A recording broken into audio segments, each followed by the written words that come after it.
Hey guys, Fuzzy here. Welcome back to That Synchronicity. Tomorrow comes today. We are talking to Uma, the daughter of the old man we just helped earlier in the game. Condemned to die. I heard their cries of pain up there. What really happens to the dissolved? They dissolved. These people suffer the most excruciating pain and die in the most horrible way I've ever seen. The first symptoms are bouts of nausea and fainting, which become more frequent and prolonged as the disease progresses, until in the end their entire metabolism enters a state of shock. Then their entire cell structure dissolves. It simply disintegrates. There's no medical explanation. It just happens. But there's something even stranger about the disease. What could be stranger than what you just told me? The dissolved become erratic, unpredictable, eccentric. They're uncontrollable. That's why the army fears them. They're afraid of their unpredictable behavior, but also of their strange messages. So the sole function of this place is to keep them locked away, hidden, and under the army's control, until death takes them off their hands, one by one. It's also why people who harbor the dissolved are punished. And it's also the reason for the existence of the cleanup brigades. Oh my god, the dissolved. They turn into zombies. But I thought they were just controlling the patients to keep the disease from spreading. But that's a lie, a blatant lie. The spread of the disease is accelerating. The number of cases is multiplying every day. But it's not contagious. We doctors and nurses have been treating the sick for months, in direct contact with them and their remains. And the rate of contagion among us is no higher than out there. The army is lying. But then, how is the disease spread? Yes. We don't know, Michael. No one knows. What we do know is that it's not caused by direct contact with the victims. There's another reason for the Army's secrecy about the dissolved. Fear. It's human nature to fear the unknown. We tend to panic when faced with something we don't understand. And this damn disease is more than any of us can handle. This is so strange. How does it spread? And what is it that makes the dissolve so unpredictable and dangerous? They know, Michael. You probably think I'm crazy, but I'm telling you, they know. They talk about events no one else knows about. They sense things.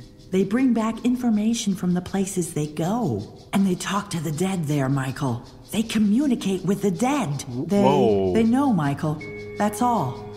They're just sick people, Uma. No, they're more than just ordinary sick people. You wouldn't talk like that if you had been living with them, and their messages and their prophecies all these months. Oh my god, I also see visions of the past and of the future.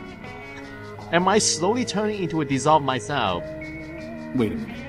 Did you just say the dissolved make prophecies? Let me tell you a story. When I first came to the center, I became friendly with a patient, a 13-year-old girl. All the time I was taking care of her, she never stopped chatting.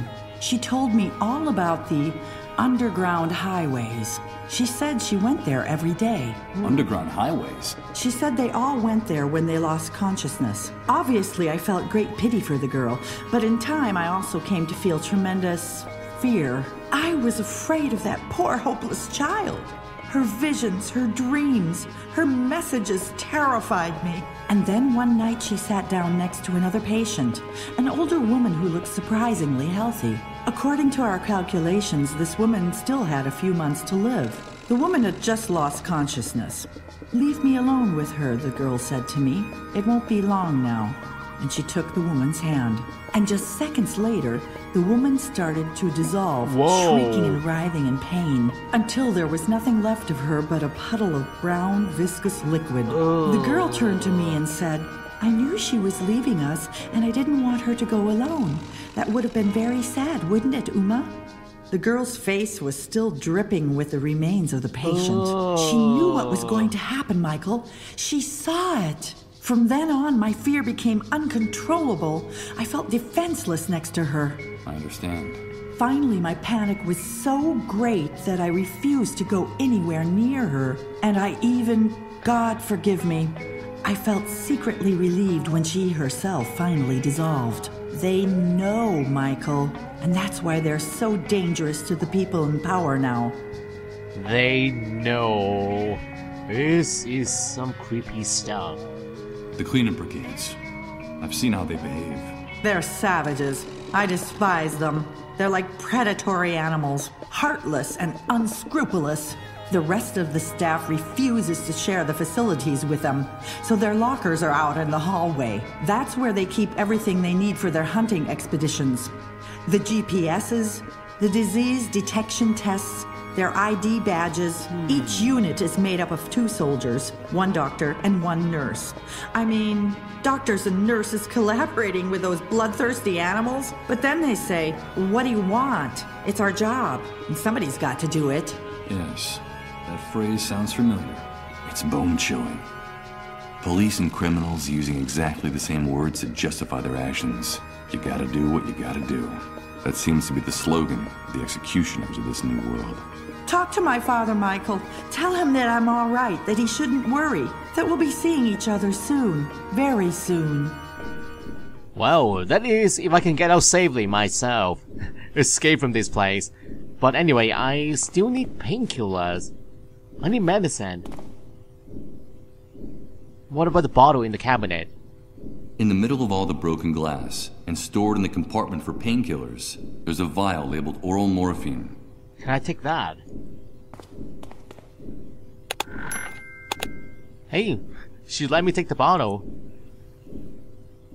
It's Nurse Uma, exhausted and dejected, held hostage in this hellhole by the army. More evidence that those pigs in uniform have lost all respect for human life. Can we talk some more? Hello, Uma. Okay, I think I have gotten everything out of her. Uma, I should be going now. Talk to my father, Michael. Tell him that I'm all right, that he shouldn't worry, that we'll be seeing each other soon, very soon. Alright. So now we have bottle of morphine. Would that be enough? And the nurse did mention something about useful items inside this metal cabinet here. But I don't know how to open the lock. Maybe we'll come back later on in the game. I'm not going to leave this place without finding one of these memos about the dissolve that Uma mentioned. If it's true that the army has stopped looking for a cure, I'll need some proof to take to Rod. Well, that memo has gotta be inside the cabinet here. It's gotta be. There's a bunch of papers stuck to the door of the closet. There seems to be some type of bureaucratic form among them. Yes, I've read this before. But anything new? Military personnel, GPS, targets, rifles. I'm afraid what's described on these pages doesn't have very much to do with typical medical activities in a hospital. Maybe I have to look for a specific person. I don't know. Oh well. How can I open this metal locker? It's gotta be something I can use. A tiny lock is preventing me from opening the door, and despite its size, it seems to be very strong. A strong, tiny lock. I've tried everything earlier, but none of them worked. Can I try the black bag? No. There are remains inside. I don't see where I could put this enormous plastic bag. I tried the acid jug. I cannot dissolve the lock. It won't open that way. What can we do?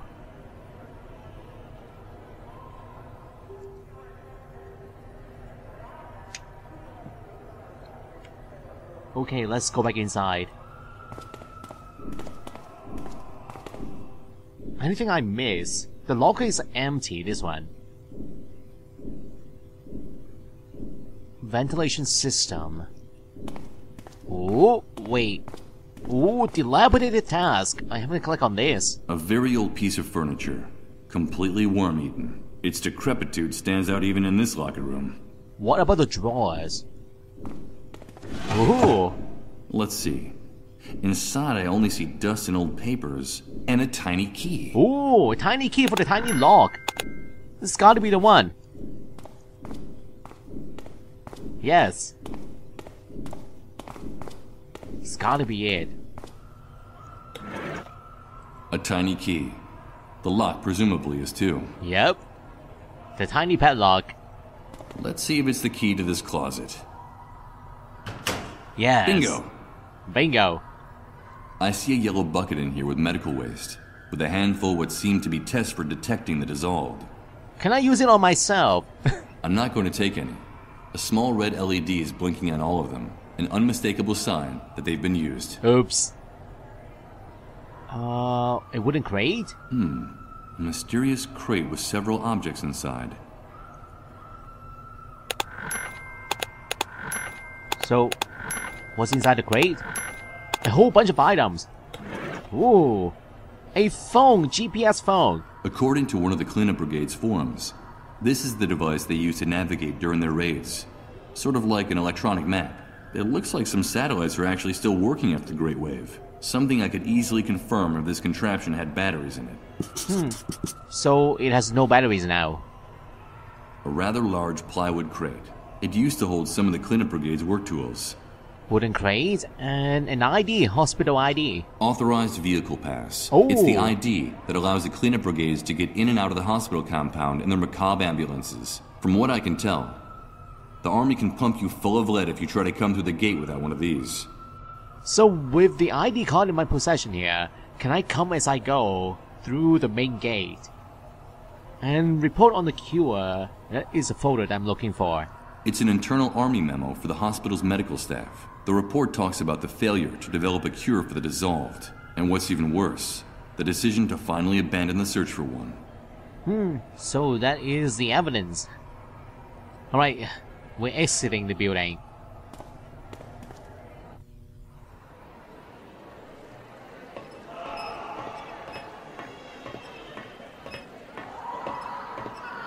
This place is a hellhole. So horrible here. And what is with the siren? You guys hear that, right? Huh. And there's still this dark room to the right. I still need a flashlight. Okay, we'll come back. Anyway, for now, we're exiting.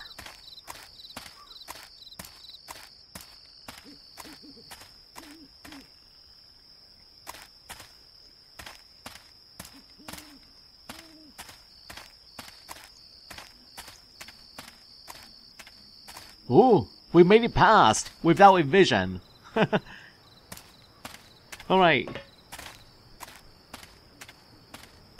Are we heading back to the camp? This street is even more desolate and silent than it was before. I guess while I was in the subterranean hospital for the dissolved, the soldiers called the curfew. So is this after the curfew now? Why aren't you guys going home? She meditates in silence, resigned and exhausted. Considering the mental state of Reverend Blake, I guess it falls to her to take care of him night and day. A small group of Reverend Blake's followers are keeping his sister company, heads bowed and dispirited. Well then, you guys be careful here. I'm heading back to camp.